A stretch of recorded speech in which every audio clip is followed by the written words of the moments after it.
Good morning, everyone. It's Robert from On My Turntable. Hope you're having a great morning this morning. It's Sunday morning. Looks nice and sunny out there this morning. I'll be heading out soon, taking the doggies for a walk. Today, being Sunday, I like to do kind of a classic rock theme on Sunday. Not that all my albums aren't classic rock, most of them anyway. But we're talking about the great English band, The Who. Before I get started, please hit the like and subscribe button below. Thank you to all that have liked and subscribed so far. I greatly appreciate it. I want to continue to put great content out there to be informative and to help you guys learn about these great bands and artists that I have in my collection, and as it grows I'll continue to do so. So this is a English rock band formed in 1964 in London. Classic lineup of lead singer Roger Daltrey, singer, guitarist, and mainly songwriter Pete Townshend, the late great John Entwistle on bass, and the amazing, crazy drummer Keith Moon on, of course, on drums. The band has sold over 100 million albums worldwide. They were famous for their stage presence, smashing guitars, amplifiers, and drums on stage. Just a crazy show. I hope they were playing cheap guitars, because they destroyed hundreds and thousands of beautiful guitars, I'm sure. Number one hits like I Can't Explain, and My Generation, and Happy Jack, and I Can See for Miles, and Who Are You, and on and on and on. They performed at great festivals like the Monterey Pop Festival. They were headliners at Woodstock and the Isle of Wight Festival. The rock opera Tommy, which I'll talk about in a moment, included the hit single Pinball Wizard, which was later covered by Elton John. Unfortunately, Keith Moon passed in 1978, and John Entwistle passed in 2002. Kenny Jones of the band's Small Faces and Faces stepped into Keith Moon's shoes and did a great job. And of course they had a slew of different bass players coming into the band.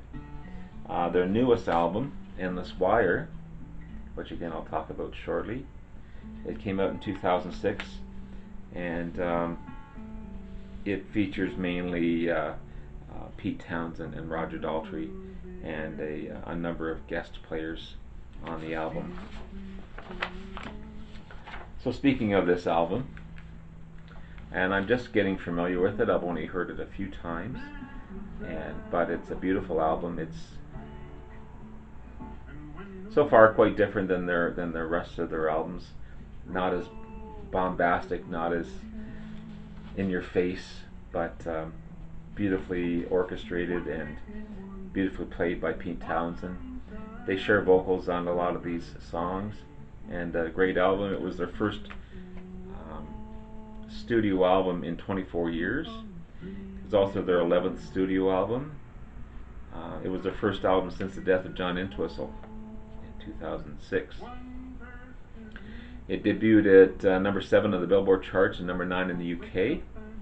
Most of the album featured was in the adaptation of a theater hit, The Boy Who Heard Music,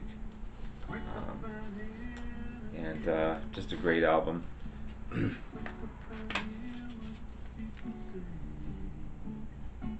No photos in there. I went through the booklet. Not too many photos to show you, or no photos to show you.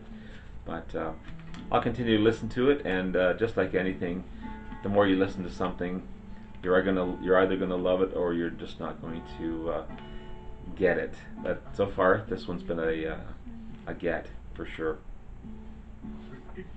Next one I have is the great rock opera Tommy. Classic album. It's a rock opera. It's a fantasy rock opera. It debuted in 1969, mainly about a gifted boy who was deaf, dumb, and blind, but at the same time was a pinball champion, and he became a religious leader. It included, of course, Roger Daltrey, actress Anne Margaret, actor Oliver Reed, famous guitarist Eric Clapton. Tina Turner was in it as well, and Elton John, and actor Jack Nicholson. It was nominated for Academy Award for Pete Townshend's scoring and adaptation of the music. Anne Margaret herself received a Golden Globe Award for her performance and was nominated for Academy Award for her performance as well. It won Rock Opera Story of the Year at the 1975 Rock Music Awards. Just a great album. Some big hits off of this one. It's a Boy, great classic song. And Do You Think It's Alright? Pinball Wizard, again, rewritten and sung by Elton John. Tommy, Can You Hear Me? I'm Free, great song as well. And We're Not Gonna Take It. Great album. Just a cool illustration on the CD itself.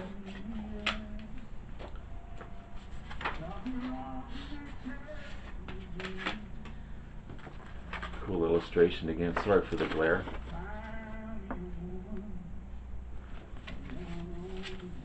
And then the booklet goes on to describe the performances and the meanings of the songs, and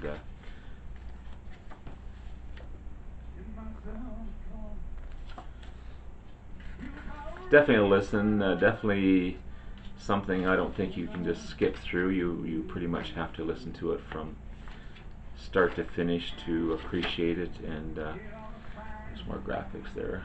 CD. This, I believe, is a remastered version as well.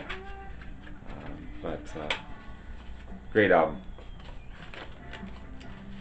Next on my list, and again, I don't have too many of their albums yet, but I will continue to get them. Probably one of the finest albums out there, Rivals, Sgt. Pepper, Rivals, Pet Sounds, the great Who's Next. Probably one of their finest albums ever. Just an amazing album.